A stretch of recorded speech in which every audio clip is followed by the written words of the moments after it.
নমস্কার, আমি রাজীব চক্রবর্তী। আপনারা দেখছেন আপনাদের চ্যানেল অ্যাস্ট্রো রাজীব। বিশেষ ভিডিও, শনিদেব বক্রী হচ্ছেন। শনিদেব বক্রী হওয়ার কারণে মীন রাশি এবং মীন লগ্নের মানুষরা কেমন ফল পেতে পারেন তার একটা আগাম আভাস। যাদের মীন রাশি তারা যেমন দেখবেন, যাদের অন্য যে কোনো রাশি অথচ লগ্নটি মীন তারাও কিন্তু দেখবেন। যারা নতুন দেখছেন তাদের বলবো চ্যানেলটি সাবস্ক্রাইব করে নিতে, কারণ প্রত্যেক মুহূর্তের আপডেট পেতে চ্যানেলটি কিন্তু সাবস্ক্রাইব করে নেওয়া প্রয়োজন। চলে আসি আলোচনায়। শনিদেব বক্রী হচ্ছেন মীন রাশির দ্বাদশে। তো এই দ্বাদশেই তো শনিদেব অবস্থান করছিলেন। দ্বাদশ অর্থাৎ কুম্ভ রাশি। কুম্ভ রাশি শনিদেবের আনন্দময় ক্ষেত্র, মূল ত্রিকোণ, এবং এই ঘরে খুব খুশি থাকেন, সুখী থাকেন স্বয়ং শনিদেব। তো দ্বাদশে শনিদেব থেকেও খুব বেশি কি সুবিধা হচ্ছিল? এবার একটা কথা আপনাদের বলে দিই, শনিদেব যখন বক্রী হচ্ছেন তখন তার আগের ঘর অর্থাৎ 11 নম্বর ঘর, যেখান থেকে আমরা আয় লাভ সাফল্যের বিচারটা করি, সেখানেও কিন্তু তার কিছুটা প্রভাব থাকবে। কেন থাকবে?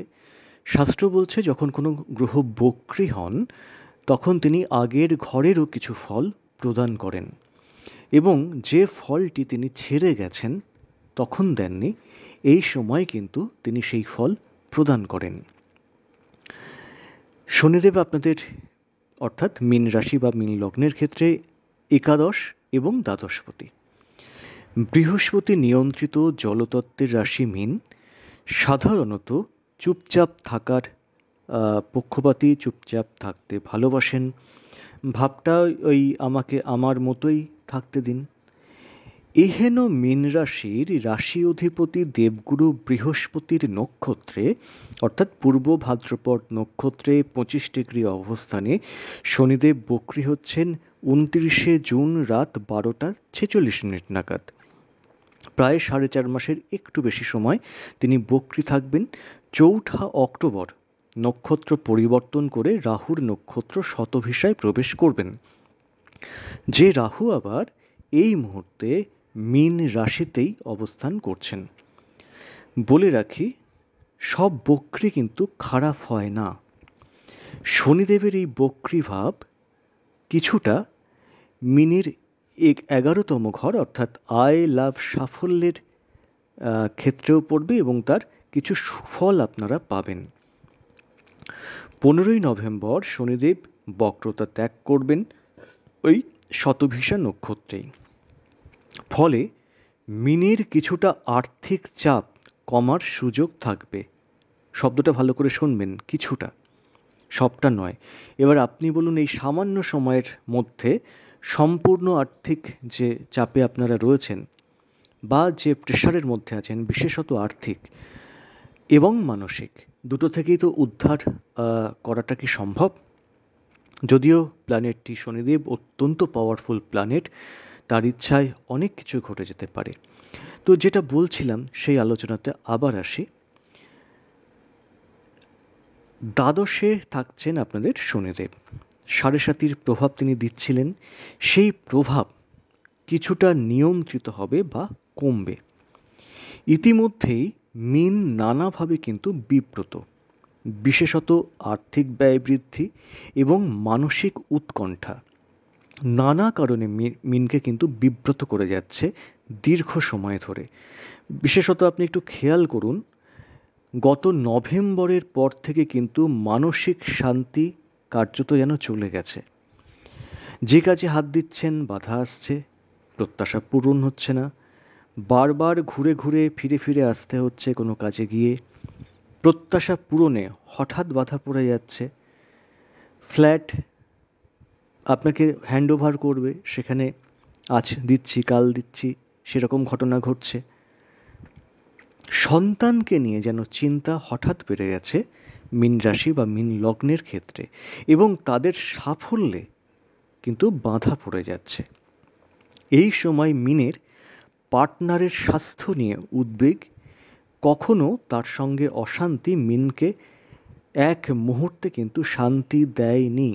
যারা মীন রাশি বা মীন লগ্নের শুনছেন তারা কিন্তু কমেন্টসে জানাবেন কতটা আপনাদের সঙ্গে মিলছে, এবং লাইক শেয়ার করে আমাদের কিন্তু উৎসাহিত করবেন, কারণ নতুন নতুন ভিডিও দিতে আপনাদের একটি লাইক আমাদের কিন্তু উৎসাহ যোগায়। যে কথা বলছিলাম, শনিদেব বক্রী যখন ভবন হচ্ছে, শনিদেবের বক্রী ভবন হচ্ছে, সেই সময় একটু চাপ আপনাদের কমতে চলেছে। একটু আপনারা টাইমটা এবং ডেটটা মিলিয়ে দেখুন তো। মে মাসের মানে বিগত মে মাসের 6 তারিখের পর পার্টনারের হেলথ কিছুটা ভালোর দিকে গেছে কিনা, কিছুটা উদ্বেগ আপনাদের কমেছে কিনা পার্টনারের স্বাস্থ্য নিয়ে, এবং তার সঙ্গে যে অশান্তির পরিবেশ তৈরি হচ্ছিল বা হয়ে গেছে সেটা কিছুটা কমেছে কিনা। বক্রী শনিদেব আর্থিক দিকে কিন্তু আপনাদের সুরাহা দেবেন। হয়তো এমন কিছু অর্থ হাতে এলো তা দিয়ে খুব প্রয়োজন একটু মেটানো গেল, খরচ আংশিকভাবে কমবে, আংশিক। বিলাসিতার কারণে ব্যয় বাড়তে চলেছে, পুরনো শত্রুতা জেগে উঠতে পারে। এই সময় পায়ের দিকে আচমকা কোনো আঘাত লাগতে পারে, মুখমণ্ডলের কোনো কিছু সমস্যা থেকে সতর্ক থাকতে হবে, বিশেষত সংক্রমণ জাতীয় কিছু থেকে। হয়তো জিভে কামড় খেলেন, সেই জায়গা থেকে একটা সংক্রমণ হলো, বা দাঁতে কোনো সমস্যা হলো। বিশেষত আমি বলবো দাঁতের কোনো সমস্যা আপনাদের কিন্তু ভোগাতে পারে এই সময়। এই সময় সতর্ক থাকতে হবে আইনি কোনো কার্য থেকে। অতি ক্রোধ সামলে নিন। আইনি কার্যে বিপক্ষকে বাঁধতে গিয়ে বিপত্তি কিন্তু আপনাদের বাড়তে পারে। একে 7.5-র প্রকোপ, তাতে রাশিতে রাহু এই সময় কিন্তু মতিভ্রম করাতে পারে, যেটা কিন্তু অলরেডি আপনাদের দীর্ঘদিন ধরেই করাচ্ছে। কোনো কিছু সিদ্ধান্তহীনতা, কী করবেন, কোনটা করা উচিত, এই সিদ্ধান্ত নিতে কিন্তু সমস্যা হচ্ছে। অনেক মীন রাশির এই সময় রাতে ঘুম আসবে না। রাতে কিন্তু দেখবেন অনেকের ঘুম আসবে না, রাতে জেগে থাকতে হবে। সেটি হবে মানে আবার ঘুমটি আসবে দিনের বেলা। এই ব্যাপারটা অনেকের ক্ষেত্রেই হবে। অতি উত্তেজনা, অতি চিন্তা দুটোই কিন্তু ত্যাগ করার প্রয়োজন আছে। এই চিন্তার মধ্যে কিছু ফালতু চিন্তা বা বাজে চিন্তা বা ভয় কাজ করতে পারে, যার বাস্তব কোনো ভিত্তিই নেই বা কোনো অস্তিত্ব নেই। এমন কিছু ভাবছেন যার কোনো বাস্তব ভিত্তিই নেই। এই রকম ভয় থেকে কিন্তু মুক্ত থাকুন। রাশি অধিপতি ভাগ্যস্থানে দৃষ্টি থাকায় এবং একাদশ স্থানে কিছুটা বলবো কেন, একাদশ স্থানে দৃষ্টি থাকায় আর্থিক দিকে যে কিছুটা উন্নতি হবে, এবং একাদশপতির কিছুটা প্রভাব একাদশ স্থানে পড়ায়, শনিদেব বক্রী হওয়ার পরে কিছুটা আর্থিক দিকে আপনারা কিন্তু সামলে যাবেন, কিন্তু সবটা সামলানো এই মুহূর্তে হয়তো সম্ভব হচ্ছে না। ভাগ্যস্থানের দেবগুরু বৃহস্পতির দৃষ্টি থাকায় অনেক বিপদ থেকে হয়তো মুক্তি পাবেন, এটা ঠিক কথাই, কিন্তু সেখানে এটা মাথায় রাখবেন রাহু এবং বক্রী শনিরও দৃষ্টি থাকছে, ফলে সমস্যার এড়িয়ে চলাটাই কিন্তু মিনের একমাত্র লক্ষ্য হওয়া উচিত। তো শনিদেব বক্রী হচ্ছেন এই নিয়ে কেবল আলোচনা থাকলো। এরপর তো মাসিক রাশিফল এগুলো থাকবেই, একটু একটু ফলো করে নেবেন। কেমন? আজ এ পর্যন্তই। নমস্কার।